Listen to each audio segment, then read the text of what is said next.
This one is for the people who have been waiting for the Gorosei to finally stop the broadcast. Oda decided that it was finally over. It was finally enough. The Gorosei have been taking straight up L's for too long, and it's time for things to start going their way. Too long have things been messing up for the Gorosei, or rulers of the world government. And now that they finally found the true source of Vegapunk's broadcast, the elders of the world government can finally do what they all came to Egghead Island for. That is, to stop Vegapunk from telling the truth to the whole world. Well, let's just say that it wasn't one of their best works. As we've all seen from the previous chapters, the Gorosei have failed amazingly in stopping Vegapunk's broadcast. The mad scientists did play them like they were a bunch of kids, and even now, when they finally figured out where the broadcast was coming from all along, they're too late, since Vegapunk had already caused irreversible damage to their reputation. I feel like even the Gorosei are in for a scolding when they report back to Imu. But that is not all that happened in chapter 1117. So without wasting any more time, let's jump right into the latest chapter of One Piece. We continue right where we left off in the last chapter. Well, close enough to where that it doesn't even matter, because last chapter, the Gorosei finally found out where the broadcast was coming from. That's right, the old geezers finally figured it out. And it took them, what, like 5 to 10 chapters? And even then, they didn't figure it out themselves. The elders of the world government, arguably some of the strongest people in the world, needed help from York. That's right, they needed one of the Vegapunks to figure out just where Vegapunk had to place the transponder snail for the broadcast. Just imagine that. But we'll get more into that later on. For now, we return to Vegapunk's broadcast being listened to all around the world, with some old and beloved characters finally showing their faces in the manga once more. We get to see some of the sword members resting in their beds and reacting to Vegapunk's broadcast as well. Will we be getting to see more of them now that One Piece has finally entered the final saga? Now, we cut back to Vegapunk continuing his broadcast. It feels like he's just about reached the end and is now in the final stretch of explaining himself. Just what more does the mad scientist have to say? Even people around the world want to know the truth about the world. And it looks like we're not the only ones who want to find out the truth, huh? But it looks like we will have to wait for a bit now, since Oda finally brings us back to our beloved crew, or at least a part of the crew, with Nami and the rest of the squad finally ready to escape, and the only thing left is for Jinbei and Zoro to join them. And a majority of the Straw Hats will finally be able to leave the Egghead Island. Hopefully, Edison's hard work and sacrifice will pay off. But it looks like Oda might have different plans for the crew, since Jinbei and Zoro are now chasing a very angry and powered up Nusjuro to the Thousand Sunny. Is the sword-bearing Gorosei going to slash through the Straw Hat ship? The Straw Hats need to escape right now. Nusjuro charges up another attack, just like the one that split up the whole cloud open underneath Labo Phase. It looks like it's game over for the Straw Hats, but Jinbei and Zoro clutch up to save the crew in the nick of time. What a scene. Jinbei tosses Zoro right in the face of Nusjuro. And what is this? Did Zoro create a new attack just to stop the terrifying monster that is Nusjuro? Black lightning and fire go everywhere as Zoro stops Nusjuro's attack in the nick of time.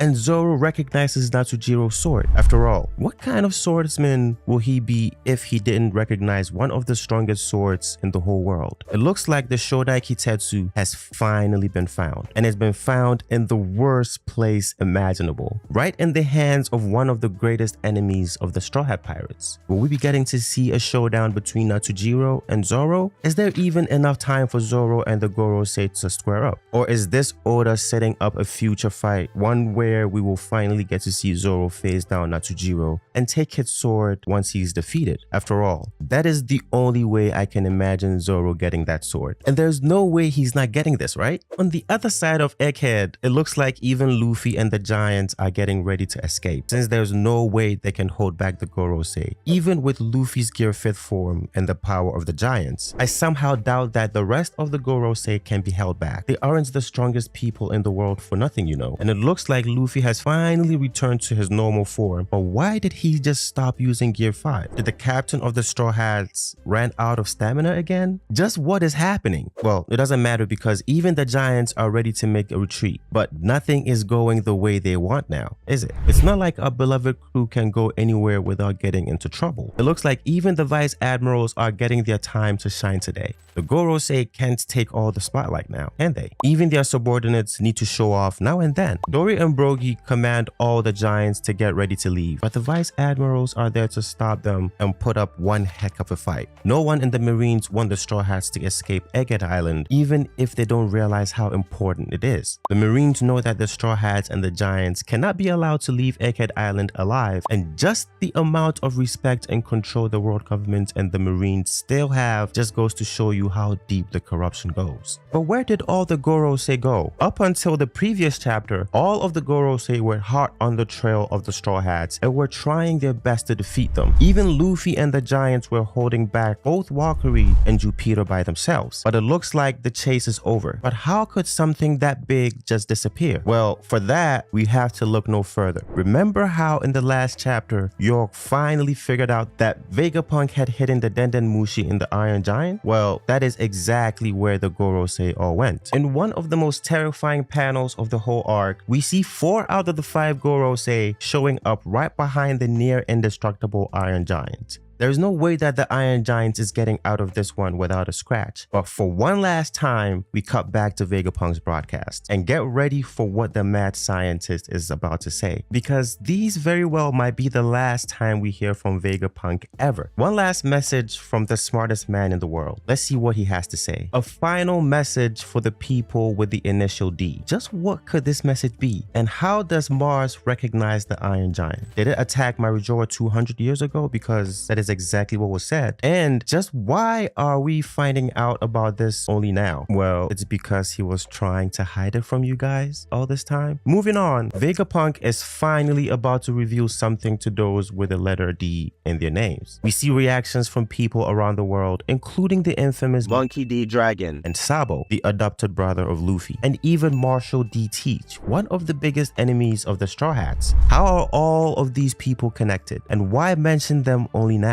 But this is where it ends sadly. Valkyrie finally lands a hit on the Iron Giant and sends it flying in the air, and the broadcast finally comes to an abrupt end. The Gorosei have finally succeeded in their mission to stop Vegapunk, but will they be able to recover from the damage done? Or will the world finally take up arms against the government and stand against them? Unfortunately, that is all the chapter has. Oda ends the chapter with another cliffhanger. But what an amazing chapter. Vegapunk's broadcast has finally ended, but we got cut off before we heard about why the people with a D in their name were so important. Just what did Vegapunk want to tell us? I guess we'll have to wait to find out. What an amazing chapter. Oda intended on Egghead arc being one of the best arcs in the whole of One Piece, and it shows. With reveal after reveal and crazy moments after crazy moments, there's no way this arc is one of the best in the entirety of One Piece. But from the looks of it, Egghead's arc might be finally coming to a close, since the Gorosei have all left to find and destroy the Iron Giant. There's no one left on the main island to stop the Straw Hats from escaping now. I know Nusjuro is still there, but just how many people can he stop at once? And Zoro already stopped one of his attacks, so we know that Nusjuro can be held back if needed. So that is a W for Zoro. The Straw Hats might be going home safer after all. It looks like luck was on the side of the Straw Hats this time around, since I doubt they will be able to escape if all the Gorosei didn't go immediately to destroy the Iron Giant. But the real thing that happened in this chapter wasn't the Gorosei finally making their way to the Iron Giant. It was the major reveal that Vegapunk was about to make. It was about the details. Now, we know that Vegapunk has talked about some pretty crazy stuff in his broadcast, from finally mentioning the Void Century and talking about the legendary Nika to announcing that the world is going to sink. Everything that Vegapunk has talked about has set the stage for the final arc of One Piece, but the mad scientist got cut off before he could get his final words out. The people with the initial D have always been a mystery in the world of One Piece. From the enigmatic king of the pirates Goldie Roger, the queen of Arabasta Nefertari D Lily, and even the captain of the beloved Straw Hats Monkey D Luffy, all of these people are somehow connected. But why will their initial make them different from everybody else? Just what is the story behind the mysterious D clan, and how are they connected to the Void Void Century. But with Vegapunk's broadcast now interrupted, and I assume the interruption is now permanent, will we ever get to hear about this, or will Vegapunk's final words be lost to history? Surely the smartest man in the world must have thought of a backup plan while planning of all of this. Surely there's some way to restart the broadcast, but I guess we'll have to wait and find out in the next chapter. Oda has us all on the edge of our seats with these chapters, and it looks like the finale of the Egghead arc is not as far as we might think. Will the truth about the initial D finally be revealed, and will the Straw Hats be able to escape Egghead Island? We'll have to find out in the next chapter, and we'll have to wait and see what Oda cooks up. Until the next time, it is your boy setting sail and signing out. Peace.